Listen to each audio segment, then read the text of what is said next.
President Donald Trump's crime crackdown could be coming to New Orleans next. You have New Orleans, which has a crime problem. We'll straighten that out in about 2 weeks. It'll take us 2 weeks, easier than D.C. In a press conference Wednesday, Trump said he may send the National Guard to New Orleans instead of Chicago. We're making a determination now. Do we go to Chicago or do we go to a place like New Orleans, where we have a great governor, Jeff Landry, who wants us to come in? In June, President Trump deployed the Guard to Los Angeles during immigration protests, more recently to Washington, D.C. Unlike state leadership in California and Illinois, Governor Jeff Landry is all in. What he wants to see is permanent safety for America. And some Louisiana lawmakers are on board with him. We need a solution which includes both more boots on the ground, but also prosecutors willing to prosecute people once they've been arrested. But with crime already trending down in the city, others are pushing back. What we don't need is to have a militarization of our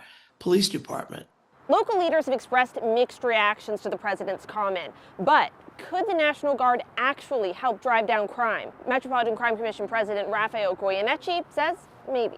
If the National Guard are going to be deployed here for a photo op and they're just going to be driving around, it's not going to produce the type of results that everyone wants. Goyeneche says driving down crime will take more than just extra boots on the ground. The devil is in the details, how they're used. So if they're going to come here, and they're going to be effective and impactful, they're not going to be able to do it alone as a standalone entity. It has to be in coordination, cooperation, and communication with the NOPD and the Louisiana State Police. Some city leaders are speaking out against the possibility of deployment, including mayoral race frontrunners Helena Moreno, Oliver Thomas, and Royce Duplessis. Just east of Independence along the Tangipahoa River, and you can see the oil has just kind of created this marble effect on the water. There are some leaves and plants coated in it right here, and it's just kind of this orangey, oily sludge that's just, like I said, covering the entire surface of the water here. And we heard from the parish president this morning and some parish officials who said that they were going to be placing booms out on the water to gather samples and so they could kind of gauge the environmental impacts of the oil on the water. We're assuming that's what this orange contraption is. It's kind of catching some of the water here on this side, but it's definitely not catching all of the oil because you can see it really just is flowing all the way down here.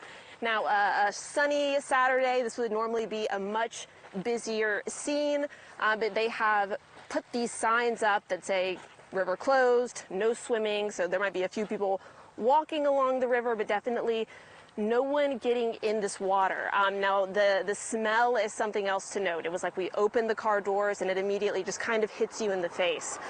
So hopefully we'll hear more from the parish and the DEQ later. Mayor LaToya Cantrell and her former bodyguard, Jeffrey Vappie, will sit side by side before a jury. The former NOPD officer pleaded not guilty to multiple federal corruption charges 2 days after the mayor did the same. So Jeff will walk into court today with his head held high. On Friday, Jeffrey Vappie walked into court confidently before pleading not guilty to 7 counts of conspiracy and wire fraud. The charges tied to intimate time he allegedly spent with Mayor LaToya Cantrell when he was supposed to be on the clock as her bodyguard. When the mayor appeared before a judge Wednesday, she pleaded not guilty to 11 federal criminal counts of conspiracy, wire fraud, obstruction, and false statements. Cantrell's indictment alleges she misused city funds for personal travel with Vappie over the course of their alleged affair. Jeff Vappie is collateral damage in a long federal investigation of the mayor. After the mayor was indicted, acting U.S. Attorney Michael Simpson said the charges had nothing to do with a romantic relationship. It is an incredible breach of the public trust.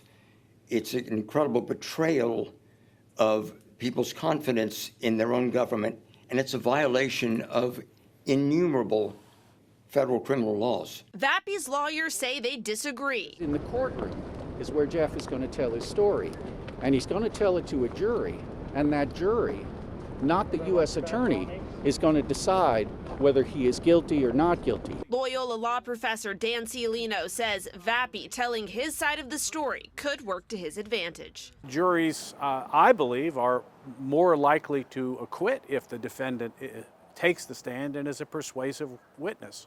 Here, Jeffrey Vappie doesn't have a criminal history that would make him vulnerable to cross-examination on prior convictions. So I think he certainly is in the category of defendants who very well could testify and probably very well should testify. Vappie's trial date is currently set for January, but it could be postponed. I saw New Orleans underwater, and I saw Circle Food Store underwater, and that's when I knew that this was not just like any other hurricane. 2 decades after Hurricane Katrina, Edward Buckles Jr. is still working through the emotional aftermath of the storm. Is my family okay? Is my family still alive? Whenever I saw, neighborhoods and Circle Food Store underwater, I assumed that everybody who was in that proximity had perished. When Katrina made landfall, the filmmaker was 13, but he says he didn't realize the toll the destruction took on him mentally until his 30s. Growing up in like the echoes and the shadows and just the aftermath of that wasn't easy. Growing up in a post-Katrina New Orleans and the trauma that came with it became the inspiration for his HBO documentary, Katrina Babies. Trauma was something that went ignored a lot for children. The film follows the lives of children who grew up in New Orleans after the storm. Many of us were uprooted in the middle of our brains developing. Buckles says walking through each victim's emotional journey added years to the project. For many of us to never be asked, how we were doing, to never, get therapy. Hurricane Katrina left scars that can still be seen across the city and still felt by the people who lived through it. A mental health expert says even 20 years later, it's never too late to get help.